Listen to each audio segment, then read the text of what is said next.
अस्सलाम वालेकुम। प्रोग्राम सवालनामा के साथ मैं हूं इमरान सनाउल्ला। गुज़श्ता रोज़ वज़ीर-ए-आज़म शहबाज शरीफ ने मुज़ाकरात के लिए तो बाज़ाब्ता तौर पर ग्रीन सिग्नल दे दिया, मगर अपोजिशन ताहाल येलो सिग्नल पर ही खड़ी दिखाई देती है। अपोजिशन ना सिर्फ ये फैसला करने में तज़ब्ज़ुब का शिकार है कि मुज़ाकरात किए जाएं या नहीं, बल्कि सवाल भी अपनी जगह मौजूद है कि अगर मुज़ाकरात हों भी तो क्या मशरूत बातचीत किसी बामानी नतीजे तक पहुंच पाएगी। इसी सियासी बेयकीनी के माहौल में आज तहरीके तहफ़्फ़ुज़-ए-आईन पाकिस्तान सड़कों पर है, जो खुद को मुल्क में सियासी दर्ज हरारत कम करने और मुज़ाकरात के जरिए मामला ठीक करने की सबसे बड़ी दाई करार देती है। तहरीक का काफिला आज सुबह इस्लामाबाद से लाहौर के लिए GT रोड के जरिए रवाना हुआ। मुख्तलिफ मकामात पर कारकुनान ने फूलों से इस्तकबाल किया और कायदीन ने खिताब भी किए। अब ये 3 रोज़ा मुहिम किस हद तक सियासी दबाव बढ़ा पाती है और आया ये किसी पेशरफ्त का बाइस बनेगी, इसका फैसला तो आने वाले दिन ही करेंगे। ताहम इत्तलात यही है कि हुकूमत और अपोजिशन के दरमियान मुज़ाकरात फिलहाल तातुल का शिकार हैं और ये तातुल आगे चलकर डेड लॉक में बदलता है या नहीं, इस पर हतमी राय देना क़ब्ल अज़ वक्त होगा। दूसरी जानिब अगर बात की जाए सुहेल आफरीदी की, तो सुहेल आफरीदी के मुजव्वज़ा दौरा सिंध की हम बात करते हैं तो इस हवाले से एक अहम पेशरफ्त भी जो है वो सामने आई है। कराची चैम्बर ऑफ कॉमर्स के साथ तयशुदा मुलाकात को अचानक मनसूख कर दिया गया, ताहम इस फैसले की वजूहात ताहाल वाज़े नहीं की गई। इसके बावजूद वज़ीर आला खैबर पख्तूनख्वा का दौरा सिंध तय है और सिंध हुकूमत खुलेआम सुहेल आफरीदी के खैर मकदम का ऐलान भी कर चुकी है। अब देखना यह है कि यह दौरा सियासी मुफाहमत की सिमत कोई अमली पेशरफ्त लाता है या महज एक रस्मी सियासी सरगर्मी साबित होता है। इसी पर हम बात करेंगे आज के प्रोग्राम में। हमें रहनुमा मुस्लिम लीग नून सेनेटर नासिर भट्ट साहब ने, उनको प्रोग्राम में खुश आमदीद कहते हैं। इसके साथ साथ हमें रहनुमा पीपल्स पार्टी कादिर मंदुखेल साहब भी ज्वाइन कर चुके हैं, उनको भी वेलकम कहते हैं। और रहनुमा PTI अजहर सिद्दीक एडवोकेट साहब भी हमें ज्वाइन कर चुके हैं, अजहर साहब को भी हम खुश आमदीद कहते हैं। सबसे पहले नासिर भट्ट साहब आपसे हम आगाज़ कर लेते हैं, क्योंकि आप हुकूमत में हैं। तो सर ये बताइए, तहरीके तहफ़्फ़ुज़-ए-आईन पाकिस्तान ने तो आज सड़कों पे आके अपनी तहरीक का आगाज़ कर दिया है। एक तरफ आप मुज़ाकरात की बात कर रहे हैं, दूसरा इस तहरीके तहफ़्फ़ुज़-ए-आईन पाकिस्तान के लोग ये कह रहे हैं कि हमारे खिलाफ ही आप लोगों ने क्रैकडाउन का आगाज़ भी कर दिया है। तो एक तरफ मुज़ाकरात की बात, दूसरी तरफ आप सख्ती भी कर रहे हैं। आखिर हुकूमत की पॉलिसी है क्या? बिस्मिल्लाहिर्रहमानिर्रहीम। आपने जो बात की कि तहफ़्फ़ुज़-ए-आईन पाकिस्तान जो निकले हैं वो अमन के लिए और एक पैगाम लेके निकले हैं कि जी हम मुज़ाकरात करेंगे हुकूमत के साथ। चलो इसमें अब मेरा ख्याल है PTI तो नहीं है, इसलिए मैं कह रहा हूँ PTI तो नहीं है कि PTI ने जो रवैया रखा हुआ था 2 साल से, अब वो हर जगह पे नाकाम हो चुके हैं। मैं ये बात इसलिए करने लगा हूँ कि वो हर तरीके से, कभी वो कह रहे थे जी कि कासम और उमर वो आ रहे हैं, सुलेमान उनका बेटा दोनों, और आप बताएं जी कि आप आएंगे तो उनको हम वेलकम करेगी कि नहीं, हुकूमत उनके खिलाफ कुछ इस तरह का उनको रोक लेगी या बीच में रुकावटें डालेगी। तो कहा था खुल के हुकूमत ने कि वो आए, आके एज ए विजिटर देखें। सबसे पहले बात है उनके पास तो वो नाइकोब कार्ड भी नहीं है, और वो पाकिस्तानी अगर होते तो वो नाइकोब कार्ड रखते, चले वो ब्रिटिश सिटीजन है, वीजा लेके आएंगे। लेकिन एंड क्या हुआ कि उनकी वालदा ने कहा कि भाई मैं अपने बच्चों को नहीं भेज रही। फिर उन्होंने और तरीके इख्तियार किए। जब कुछ नहीं हुआ तो अब उन्होंने महमूद खान अचकज़ई साहब के बारे में जो कुछ इमरान कहता था वो आपके सामने है। अच्छी बात है, महमूद खान अचकज़ई साहब से वो एक समझदार और ज़ीरक सियासतदान है। वो इसलिए नहीं निकलेंगे कि इमरान को जेल से निकालो, वो इसलिए नहीं निकलेंगे कि आए उनसे बात करनी है। तो मेरा नहीं ख्याल महमूद खान अचकज़ई उसका ये साथ देगा कि उनके लिए बात करो और हम बात करने लगे उसके बेआफ पे। ये क्या कर रहे हैं कि जी इनका अपना जो चेयरमैन है बैरिस्टर गौर, वो खुद कह रहा है कि हम क्या करें, हमें कुछ सब, वो कह रहे हैं जी हमने एहतजाज करना है। इनका वज़ीर आला KPK कहता है जी हमें हुक्म मिला है, अपने हमारा जो चेयरमैन बैठा है जेल में वो कहता है कि निकलो, लोगों को बाहर निकालने के लिए तैयारी करो, एहतजाज करना है हमने। आप मुझे बताएं हम इनसे क्या बात करेंगे? ये खुद इतनी इनके कॉन्ट्रडिक्शन है हर चीज़ में, 6 इनके अंदर ग्रुप बने हुए हैं, हर बंदा अपनी बात करता है।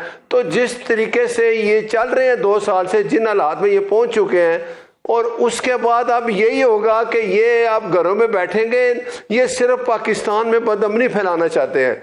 इनका एक ही काम है, जब भी कोई पाकिस्तान में आप देखें गैर मुल्की कोई वज़ीर-ए-आज़म कोई सदर आता है उसकी आमद के लिए, जब एक इस्लामाबाद में माहौल होता है ये ऐलान कर देते हैं हम एहतजाज करेंगे और आके रहे हैं रेड जोन में। ये हमेशा ऐसे ही कर रहे थे, अब इनके पास चले सर, अब तो कोई रेड जोन में नहीं आ रहा ना। तहरीके तहफ़्फ़ुज़ ऐन पाकिस्तान वो तो लाहौर आ रहे हैं ना जीटी रोड के जरिए, तो उनके रास्ते में रुकावटें क्यों पैदा कर रहे हैं आप लोग? नहीं, कोई रुकावटें नहीं है। वो देखें, अगर वो एक जमहूरी तरीके से अपना एहतजाज करेंगे उनको कोई नहीं रोकेगा और ना इस तरह कभी होगा। आप देखें पीपल्स पार्टी भी एहतजाज करती रही है, मौलाना फजल रहमान साहब भी एहतजाज करते रहे हैं और जमात इस्लामी ने भी एहतजाज किया, हुकूमत ने उनसे बात की, वो जब आए एक गमला नहीं टूटता। ये होती हैं सियासी जमातें। इनका देखें क्या करते हैं, पुलिस वाला शहीद करते हैं, रेंजर्स को शहीद करते हैं, इनके साथ गनों वाले होते हैं, ये निकलते हैं तो हम नहीं छोड़ेंगे। अभी देखिए पंजाब में ये गए, इन्होंने क्या किया, अब माशाल्लाह सिंध में जा रहे हैं। मैं आज आपको भी लिख के देता हूँ कि सिंध हुकूमत तो इनको कह रही है वेलकम करेंगे। सबसे पहले तो उन्होंने कहा जी कि जलसा आप नहीं कर सकते, ओबियसली अब इनको वो सिक्योरिटी देंगे, इन्होंने वहां वही खराबी वही करनी है क्योंकि नहीं चाहते कि किसी जगह पाकिस्तान में अमर रहे। आप मेरी बात लिख लें कि इन्होंने सिंध जाके जो कुछ करना है वो मुझे बिल्कुल नजर आ रहा है सामने, वही हाल करना है इन्होंने जाके पंजाब असेंबली में। तो पूछ लेते हैं जी, कादर मंदोखेल साहब से पूछ लेते हैं। सर ये अर्ज कीजिएगा, क्या ये बात दुरुस्त है कि पाकिस्तान तहरीक इंसाफ ने कराची में जलसे की इजाजत मांगी थी और आपने जलसे की इजाजत नहीं दी? नहीं, मेरे ख्याल में अभी इसके ऊपर फैसला नहीं हुआ है, लेकिन उनके वज़ीर-ए-आला सिंध से कल जो मुलाकात है वो शेड्यूल है और बाकी भी सिंध हुकूमत ने ऐलान किया कि हम वेलकम करते हैं, जहां वो जाना चाहता है, जिधर जाना चाहता है उनको बाकायदा सरकारी प्रोटोकॉल दिया जाएगा और उनका हक है ये सियासी तौर पे एक वज़ीर-ए-आला का। हमारे वज़ीर-ए-आला भी दूसरे सूबों में जाते हैं, उनको बिल्कुल हम मेहमान की तरह उसको ट्रीट करेंगे, लेकिन ये दरखास्त है कि जो उनके वर्कर है कोई इस तरह नहीं हो कि किसी शादी हाल में घुस जाए, कोई फूड स्ट्रीट में घुस जाए, कोई होटल में घुस जाए। तो इन चीजों से थोड़ा सा इज्तनाब कर दें। जो रूट उनके साथ डिसाइड हुआ है उस रूट पे जाएंगे, हम पूरे सिक्योरिटी देंगे और पूरा उनकी मेहमान नवाजी करेंगे। और जहां तक मेरा हल्का और शहबाज शरीफ साहब का और मुखबर खास का हल्का एक है बल्दिया टाउन NA 242, वहां आना चाहता है तो मैं खुद वहां पे एक मशहूर मोड़ है, मौज मोड़ कहते हैं, वहां मैं इस्तकबाल करूंगा और सिंधी अजरक टोपी उनको पहनाऊंगा। और वहां तादाद है PTI के वर्कर की भी है। वहां माजी में फैसल वाड़ा साहब यहाँ से MNA बनाया गया, यहाँ से MPA भी इनका बने थे माजी में। तो मैं ये समझ रहा हूँ कि वो वज़ीर-ए-आला है, जहां जाना चाहे उनको पूरी आज़ादी है।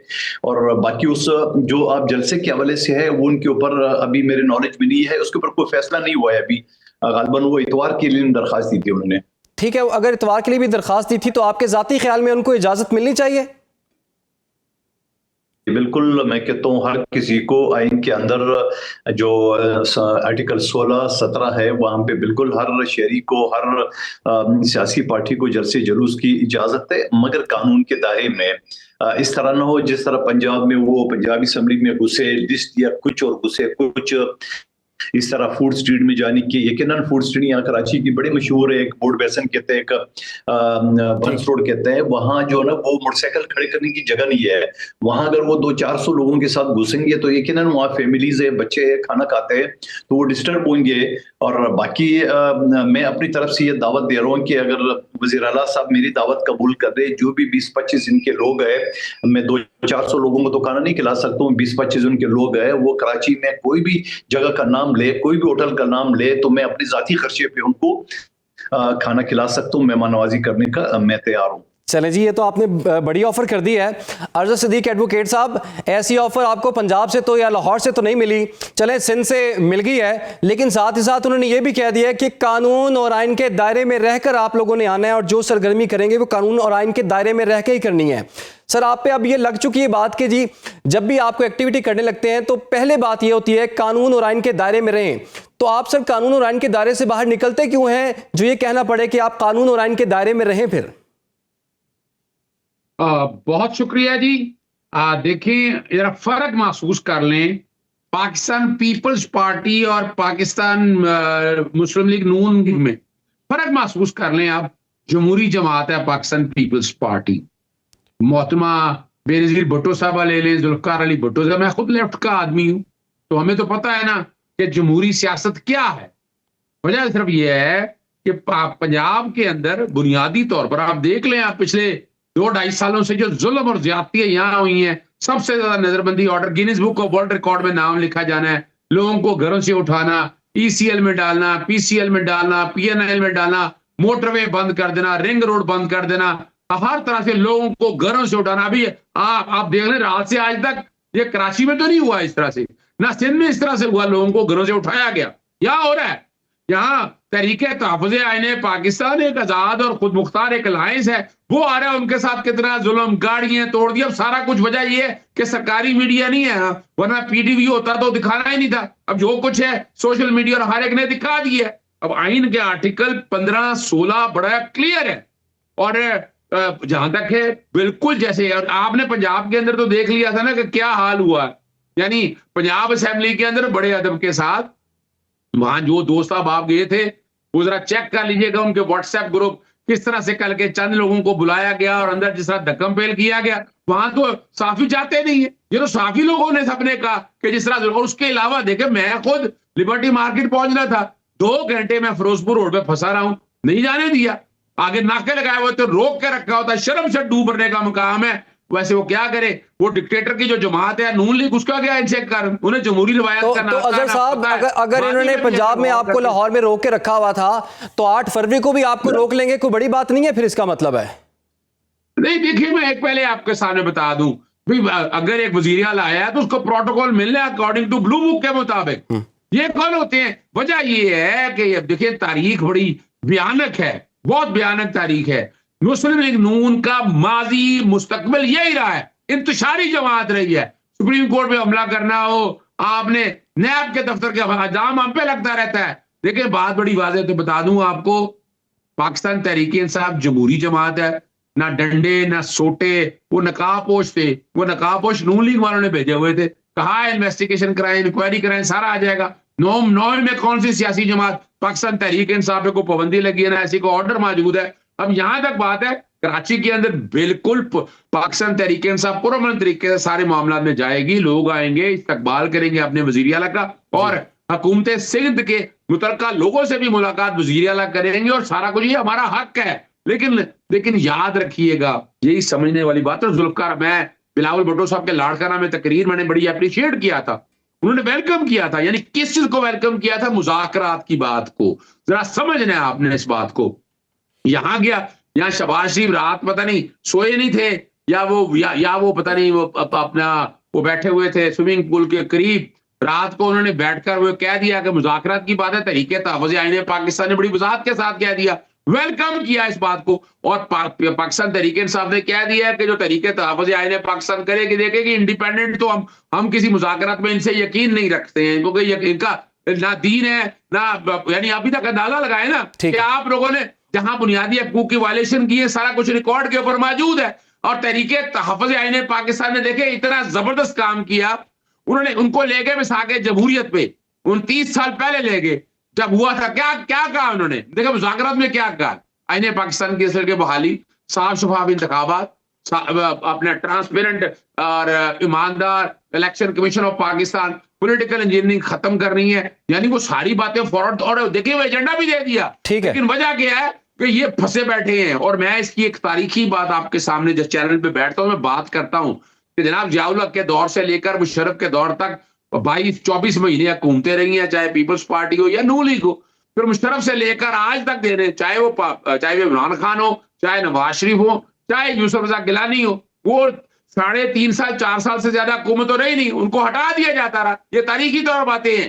तो अब जाने की शहबाज शरीफ की बारी जा चुकी हुई है, और मैं बड़ी दफा क्या बैठा हूं, क्या पीपल्स पार्टी का 3.5 साल इनके पास है, 3.5 साल आने की ये तैयारी करें। हमें कोई हुकूमत की हवस है ना लालच है हमें कोई, ना हम ऐसी हुकूमत लेना चाहते हैं कि जो बैसाखियों पे खड़ी हो, जिसके पीछे बचाने वाले कोई और लोग बैठे हो। ठीक है जी, आप तो बातों बातों में इशारतन कह रहे हैं कि शायद इस हुकूमत के दिन कम है, लेकिन हम भट्ट साहब से पूछेंगे। भट्ट साहब मुस्कुरा भी रहे थे कुछ देर पहले आपकी इसी गुफ्तगू पर, तो इस वक्त हमें छोटी सी एक ब्रेक लेनी है। ब्रेक के बाद अगर फिर पूछेंगे कि मुज़ाकरात मुमकिन हैं या नहीं, मुज़ाकरात भी हो रहे हैं, तहरीक का आगाज़ भी हो रहा है, आखिर ये हो क्या रहा है, बात करेंगे ब्रेक के बाद।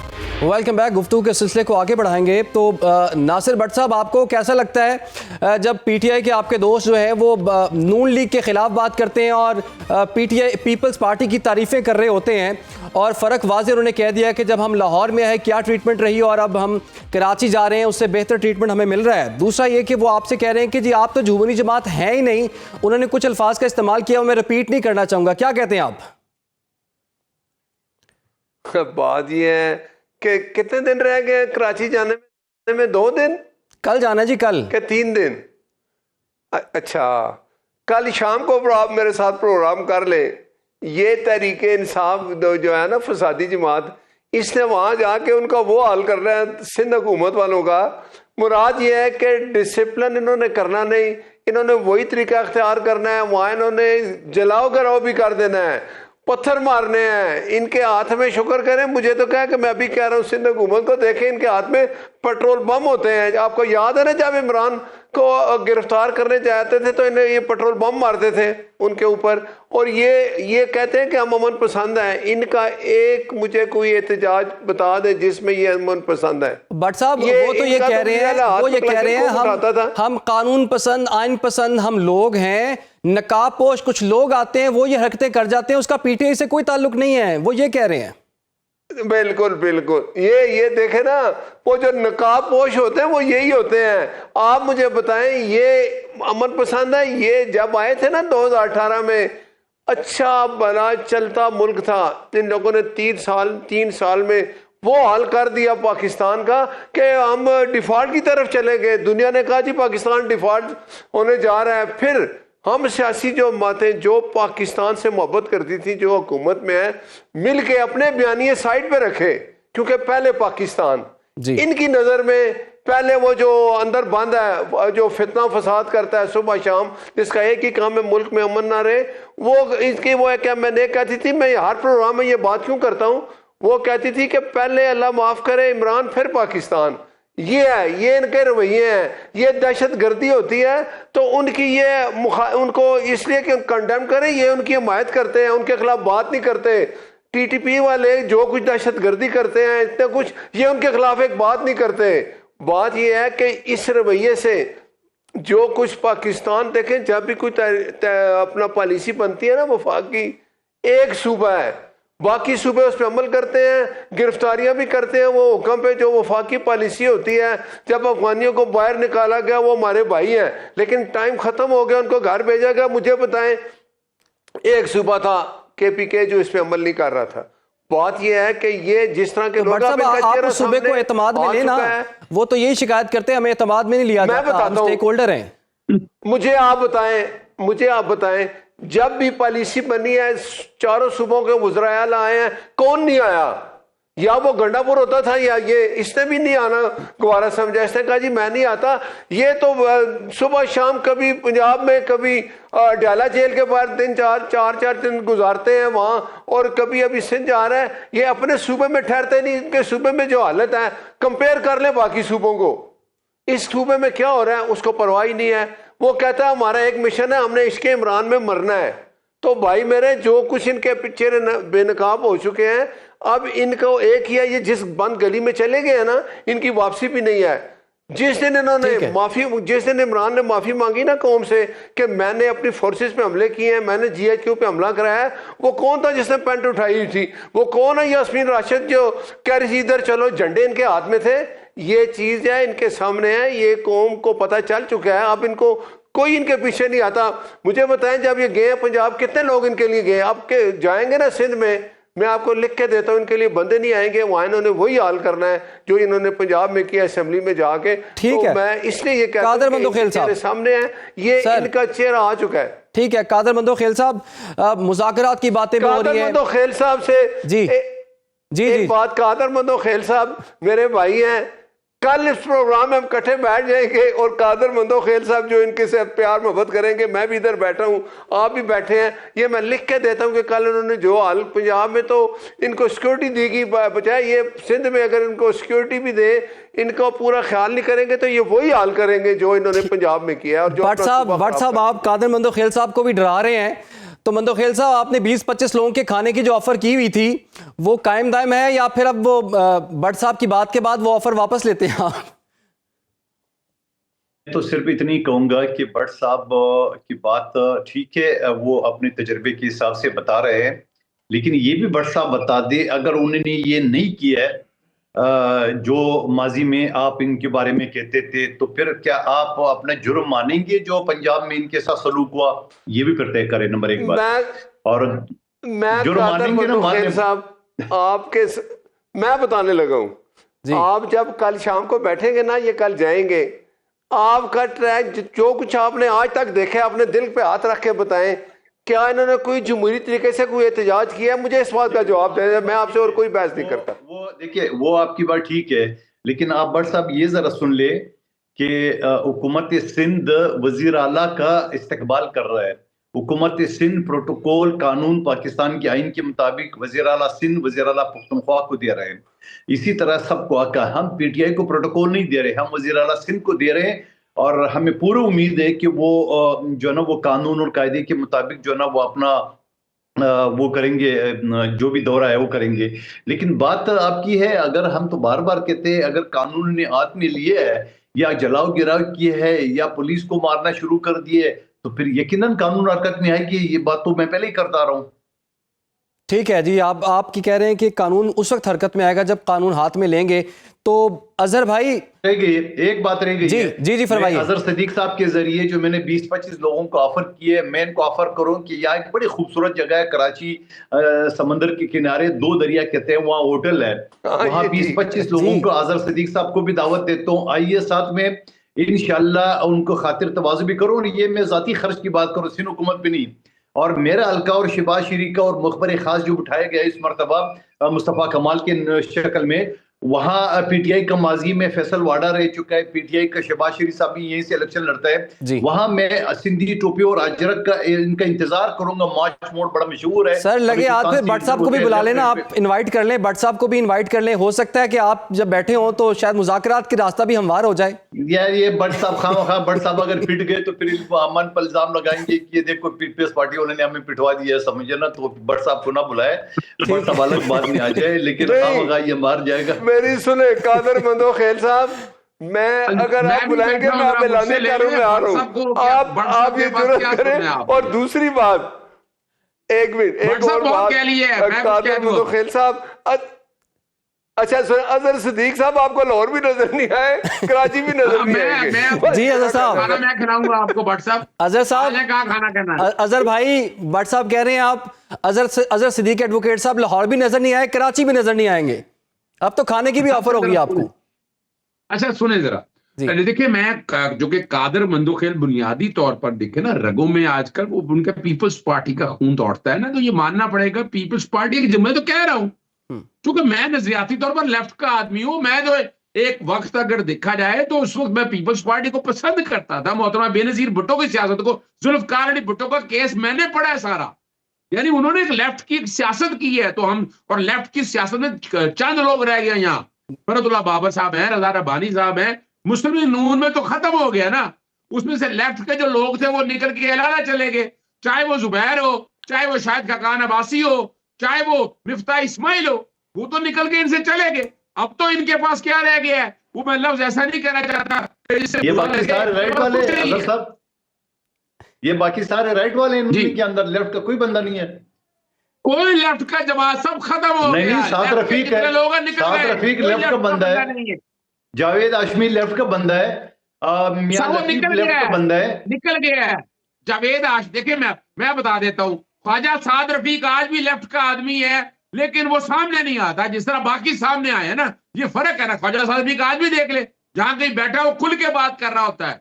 तो इनमें लेफ्ट रूट के कोई नहीं रह गए। नहीं, उनके साथ तो ज्यादती किया गया ना, फॉर्म 47 नहीं दिया ना, तो नाराज है। हाँ जी, ख्वाजा साद रफीक तो नाराज है, उसको फॉर्म 47 क्यों नहीं दिया गया? अच्छा बहरहाल मैं जो आपके सामने अब रखना चाहता हूं ना बात, देखिए बात बड़ी वाज़ेह है, बड़ी सिंपल सी बात है कि यानी यहां देखे ना, जमहूरियत के बाद के नाम पर ये वादों का हजूम था, हुकूमत आई तो हर ख्वाब मसलूब था, वोट की हुर्मत पे लिखा था आवाम का नाम, इक्तदार मिला तो भूल गए सब एहतराम। वाह वाह। कहते थे निजाम बदलेगा, वक्त बदलेगा, हुकूमत ने आके हर दर्द बंद ही कर दिया। देखिए बड़ी खूबसूरत बातें की हैं अपना मंतुखेल साहब ने। आप अंदाजा करें कोई एक बात आपने सुनी हो नासिर भट्ट साहब से कि वो अच्छा इधर उधर की बातें किए जा रहे हैं, भाई तू इधर उधर की बात ना मेरा कर, ये बात बड़ी सीरियस ही है कि आप यानी अंदाजा लगाएं ये वो हुकूमत है जो एक इमरान खान साहब का वज़ीर से मुलाकात नहीं करवा सकती। यानी ये अगर देखा जाए साहब एक बात मेरी भी सुन ले आज़र साहब। जी जी जी कादिर साहब, जी कादिर साहब। आज़र साहब मैं ये कहूंगा कि ये पीटीआई के लिए वजीर आला के लिए टेस्ट केस है। अगर आपने कराची का दौरा पुरअमन किए, खुशास्तूबी से किए, वजीर आला सिंध से आपकी मुलाकात भी तय, आप यकीन करेंगे फिर जहां आप बलूचिस्तान या पंजाब जाएंगे वो जितने भी करेंगे लोग पूरे पाकिस्तान आपके साथ होंगे कि सिंध में उन्होंने क्यों अफरा तफरी नहीं किया। इसका मतलब पंजाब पुलिस बदमाश है। तो आपने ये साबित करना है कि आपका ये दौरा जो ना ये पुरअमन है और एक सियासी दौरा है, सरकारी दौरा है। मैं यकीन से आपको बताऊंगा जब आप पंजाब जाएंगे आपके साथ अगर पंजाब वाली ज्यादती करेंगे पीपल्स पार्टी भी आपके साथ खड़ी होगी, बाकी जमातें भी खड़ी होगी आपके जी साथ। अजहर साहब आपका कड़ा इम्तिहान है, आपके लिए टेस्ट केस भी है जी। एक बात जी भट्ट साहब मंतुखेल साहब, अब आप आधे कादर मंतुखेल साहब आधे डर गए हैं, 1 घंटा और गुजरने और पीछे आएंगे। कादर मंतुखेल साहब अपने दिल की बात बता रहे हैं कि वहां ये ना करना, वहां ये ना करना। आहिस्ता आहिस्ता भट्ट साहब आपकी बात जो है वो आहिस्ता आहिस्ता कादर मंतुखेल साहब को समझ आ रही है, लेकिन अजहर सिद्दीकी एडवोकेट साहब को समझ आ गई है। अजहर भाई ये बता दें आप मसला आखिर क्या है, आपकी बातों पे कोई यकीन क्यों नहीं करता? अब तो उन्होंने भी कह दिया, कादिर साहब ने भी कह दिया कि जी आपने जरा आपके लिए टेस्ट केस है, आपने एहतियात से रहना वहां पर। इसका मतलब कादर मंतुखेल साहब के दिल में खौफ आ गया है। वजह क्या है जी अजहर साहब समझना है, आपने वजह समझना है। देखिए ना मैं जो बात में मैं तो जो कि हाइब्रिड निजाम प्लस को बड़ी अच्छी तरह जानता हूं और मैं समझता हूं अभी इस बात को, लेकिन पीपल्स पार्टी जमहूरी लेफ्ट की जमात रही है, यही है। मैं ये कहूं कि नहीं वो इनके इस तरह के जुल्म और ज्यादतियां बता दें जो पंजाब के अंदर हुई हैं, क्या सिंध के अंदर इस तरह की ज्यादतियां हुई हैं, इक्का दुक्के वाकये हुए हैं, लेकिन पंजाब के अंदर तो आप यानी Guinness book of world record में नाम जाना है ना। नजरबंदी मुझे पता है, मैंने उस कानून पे इतलाक करवाया था, 15,000 से ज्यादा नजरबंदी के ऑर्डर्स हैं पंजाब के अंदर हैं। और जरा शर्म और हया नहीं है, मां सिवाय टिकटॉक के अलावा और कोई काम बता दे ग्राउंड के ऊपर। ग्राउंड पे अस्पताल देखे, मैं आज भी तारीफ करता हूँ सिंध के अस्पतालों की, पंजाब के अस्पतालों का सत्यानाश कर दिया। ये शर्म आपको क्यों नहीं आती कि आप जब कोई एहतजाज करते हैं उसमें जो आप जो तरीका अख्तियार करते हैं, ये शर्मो यहाँ पर अंदर डाल रहे हैं जमहूरी तरीके से चले तो आपको कोई कुछ नहीं कहेगा, लेकिन आपके खून में जमहूरियत नाम की कोई चीज नहीं है। आपके दिल में है कि हम इसमें हमेशा पाकिस्तान में बदअमनी फैलाएं। पाकिस्तान जब अच्छी जगह जाने लगे तो आप रोके। वो लंदन में बैठे, मैंने देखे, मैं बताऊं लंदन भी आपने मेरे खिलाफ सुने, मैं बताऊं। अच्छा अजहर साहब एक मिनट, भट्ट साहब मौका दीजिएगा, भट्ट साहब एक मिनट मौका दीजिएगा। अजहर साहब मेरे खिलाफ आपने रेड वारंट निकाले, आपकी ख्वाहिश थी कि मैं पाकिस्तान ना आने दूं नासिर भट्ट को। आपका जो लीडर अंदर है उसकी ख्वाहिश थी कि नवाज शरीफ पाकिस्तान में ना आए।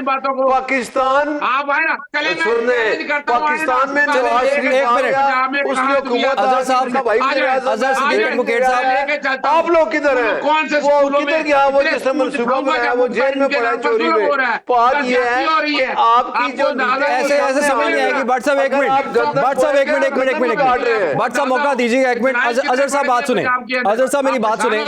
अजहर साहब आप कह रहे हैं कि हमारे लिए रुकावटें खड़ी की जाती हैं पंजाब के अंदर, लाहौर के अंदर।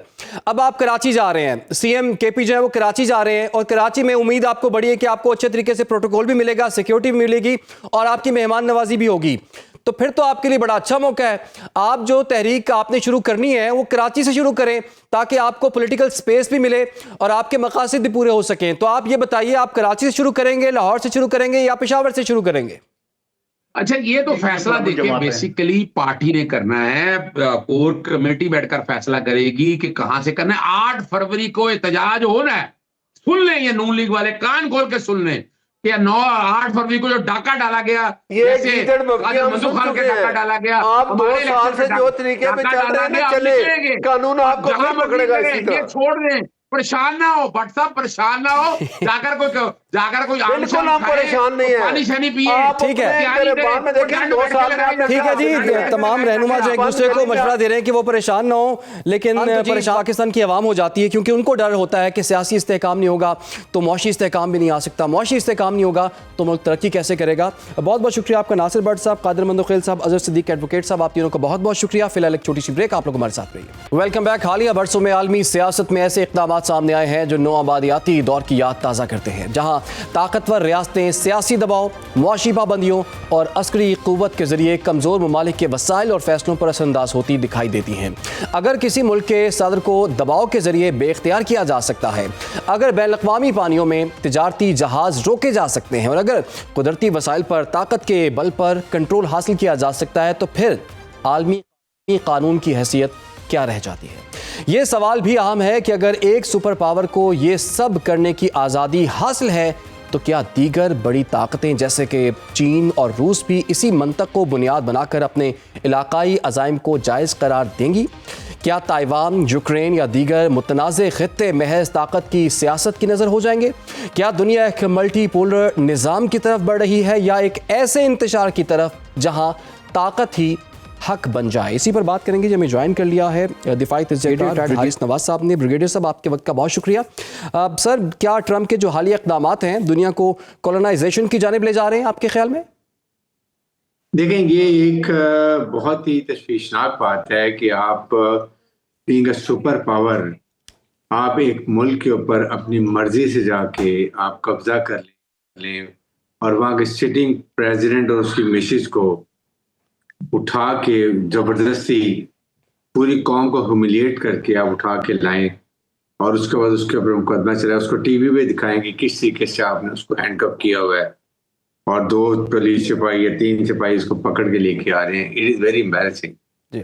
और सेकंड ये कि क्या इस दुनिया में अब कोई जंगल का कानून रह गया है या यूनाइटेड नेशंस का जो एक अदारा था वो सेकेंड वर्ल्ड वॉर के बाद 1945 में क्यों बनाया गया था, या लीग ऑफ नेशंस को फर्स्ट वॉर के बाद क्यों बनाया गया था कि दुनिया के मसाइल, मुल्कों के मसाइल बैठ के यूनाइटेड नेशन में हल किए जाएं ताकि आइंदा कोई बड़ी लड़ाई ना हो सके। लेकिन प्रॉब्लम ये हुई कि वहाँ पर 5 मुल्कों की इजाज़तदारी हो गई और फिर उन 5 मुल्कों में भी जो 2-3 मुल्क जो सुपर पावर थे उन्होंने अपनी मर्जी से फैसले करने शुरू कर दिए, क्योंकि वो उनको यूनाइटेड नेशन को फंडिंग भी करते हैं। और जनरल साहब ने, अगर ट्रम्प ने कहा होगा जी मैं हम फंड भी ज़्यादा करते हैं, मेरे हिसाब से यूनाइटेड नेशन इज रिडंडेंट, इनका कोई फ़ायदा नहीं। और ये उसके बाद आप देख लें कि यूनाइटेड नेशन के जनरल सेक्रेटरी ने इसको रिफ्यूट भी किया, कंडेम भी किया। दुनिया खामोश बैठी हुई है and it's a school of thought कि आइंदा के लिए दुनिया किस तरफ जा रही है। क्या गरीब जो छोटे ममालिक हैं, कमज़ोर ममालिक है, उनकी मर्जी के मुताबिक अब कुछ नहीं हो सकता। आपने ठीक कहा कि इसी तरह अगर चाइना करे और रशिया करे और दूसरे ममालिक करें तो फिर इसका मतलब है कि एक बात बड़ी क्लियर होगी कि हर मुल्क को अपनी दिफाई कुव्वत को इजाफा करना चाहिए, उसको कौम यकजा होनी चाहिए और इतनी स्ट्रॉन्ग मिलिट्री और स्ट्रॉन्ग फोर्स, इतने वेपन सिस्टम होने चाहिए कि वो अपने मुल्क और अपने अवाम की जान माल की हिफाजत कर सके। And that is what Pakistan के लिए भी एक बहुत बड़ा सबक है और हमने ये साबित भी कर दिया है मार के हक में बयान मरसूस में कि किस तरीके से फील्ड मार्शल जो चीफ ऑफ डिफेंस फोर्सेस भी हैं, उन्होंने ये दुनिया को साबित किया कि Pakistan is a very strong force, strong military force. और उसके बाद उस जो वो हमने अपने 7-8 गुना बड़े दुश्मन को 6 से 8 घंटे में शिकस्त पाश थी और बता दिए कि पाकिस्तान एक बहुत इस्लामिक न्यूक्लियर मुल्क भी है, रिस्पॉन्सिबल मैच्योर मुल्क भी है और हमारी फौज बहुत ही लड़ाका और प्रोफेशनल है and we can protect territorial geographical boundaries of Pakistan. बिल्कुल ब्रिगेडियर साहब, और दुनिया ने इस चीज़ को एक्नॉलेज भी किया है और पाकिस्तान एक बड़ी ताकत बन के उभरा है इस खित्ते में भी और इंटरनेशनली भी। देख, अगर दोबारा से हम सर उसी मामले की बात करें, आपने भी चीन और रूस का भी जिक्र किया कि वो भी चले अब अपनी मर्जी से कुछ इस तरह के ऑपरेशंस कर लेते हैं, तो सर वो जो आलमी कवानीन का ढंढोरा इतने सालों से पीटा जाता रहा कि आलमी कानून के मुताबिक ये चीज़ ठीक है, ये चीज़ ठीक नहीं है, तो इसका मतलब तो ये होना कि आलमी कवानीन की अब कोई इंपॉर्टेंस नहीं रह गई। बिल्कुल, इस वक्त कोई कानून नहीं है, कोई महज़ब दुनिया नहीं है, कोई सिविलाइज दुनिया नहीं है जिसकी लाठी उसकी भैंस है, और ये बड़ा क्लियर हो गया। How can you go and capture the natural resources of one country, और आप ये कहें कि अब मैं निज़ाम चलाऊंगा यहाँ का, इस मुल्क का, वेनेजुएला का, और वहाँ का तेल और ऑयल हम निकालेंगे अमेरिकन लोगों के लिए। अमन इंतहा हो चुकी है। एक तरफ ट्रम्प कहते हैं कि मैंने जंगें बंद करानी है, मैं पीस का पैगाम लेकर आया हूँ, मैंने फलां जंग बंद करा दी, पाकिस्तान इंडिया की करा दी, मैं पूरी कोशिश कर रहा हूँ रशिया यूक्रेन की जंग बंद हो जाए। But this is the worst part of thing कि आप सोचे समझे बगैर आप एक मुल्क पे चढ़ाई करें और रात के अंधेरे में जाके उस मुल्क के प्रेसिडेंट को उठा के ले आए। ये इसी तरह रशिया ने कर रहा है। इसी तरह भी आपको ईरान को भी उन्होंने कहा कि हम, अगर ईरान ने अपने लोगों के खिलाफ कोई फोर्स इस्तेमाल की या तशद्दुद किया तो हम तैयार बैठे, हम ईरान में आ जाएंगे। इमेजिन करें, अमीन एक इतना बड़ा मुल्क और आप उसको ये थ्रेट करेंगे, उनका इंटरनल इशू है, who are you to talk about it?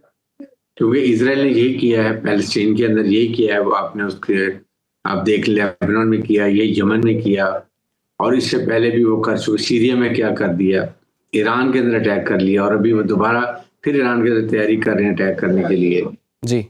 कोई देयर इज नो रीजन कि आइए इंटरनेशनल एटॉमिक एनर्जी कमीशन का जो एक चार्टर्ड है, रूल है कि आप 2-3% आप यूरेनियम को एनरिच कर सकते हैं, तो then they should be allowed. हाँ, अगर वो वेपन ग्रेड वन वो आपने तबाह कर दिया, खुद कहने में तबाह कर दिया, उसके बाद ये तो जॉर्डन भी थ्रेट में है, इजिप्ट थ्रेट में है, मिडिल ईस्ट कंट्री थ्रेट में है। ये तमाम मुसलमान मुल्कों को सोचना चाहिए। यूरोपियन यूनियन की तरह, नेटो की तरह, आपको जब तक इकट्ठे नहीं होंगे आपका फ्यूचर इज वेरी डार्क। जितना मर्जी पैसा रख लें, बिल्कुल। मिडिल ईस्ट पे तो टोटल उन्होंने कब्जा किया हुआ है। देखे ना वहां पर, अगर आप उनकी हर जगह पर उनके वहां पर आपके उनके ट्रुप्स हैं, उनके वहां पर बेड़े हैं, ट्रुप्स कैरियर हैं, एयर डिफेंस सिस्टम उनके कंट्रोल में है, एयरक्राफ्ट वहां पर बिछे हुए हैं, तो कंट्रोल तो टोटल उन्होंने कर लिया हुआ है। अब बेसिकली ऑयल जहां जहां पर है, पूरा मिडिल ईस्ट, वेनेजुएला, अभी वो क्यूबा की बात करें, मैक्सिको की बात करें, कोलंबिया की बात करें, दैट्स एंड ऑफ इट। और वहाँ रशिया भी वहाँ तेल निकाल रहे, चाइना भी दिखा रहा है, तो चाइना नीचे भी उनको दिखा रहे, कल को चाइना और रशिया भी वहाँ रिएक्ट करेंगे। तो यूर हेडिंग फॉर ट्रबल। आपको ये मेच्योरिटी, इस मुल्क इस वक्त दुनिया को अमन की जरूरत है। बिल्कुल। आपने सर ईरान की भी सर आपने बात की है, मशरिक वस्ता की सर आपने बात की है, वो तो एक कॉन्फ्लिक्ट समझ आता है कि वो किस चक्कर में है अमेरिका और इसराइल, लेकिन जो अमेरिका है वो अपने इत्तेहादी ममालिक के पीछे भी पड़ा हुआ है। ग्रीनलैंड की हम बात कर लेते हैं कि वहाँ पर भी कब्जे की बात कर रहा है वो। फिर वो इतना बड़ा सर जजीरा है कि जर्मनी से 6 गुना बड़ा जजीरा है, और यूरोप और अमरीका के ताल्लुकात भी इससे मुतासिर हो सकते हैं। बहुत बहुत शुक्रिया आपका ब्रिगेडियर रिटायर्ड हारिस नवाज साहब, आपने हमें वक्त दिया, और इसके साथ ही प्रोग्राम का वक्त भी खत्म हुआ चाहता है। इजाज़त दीजिए, अल्लाह हाफ़िज़।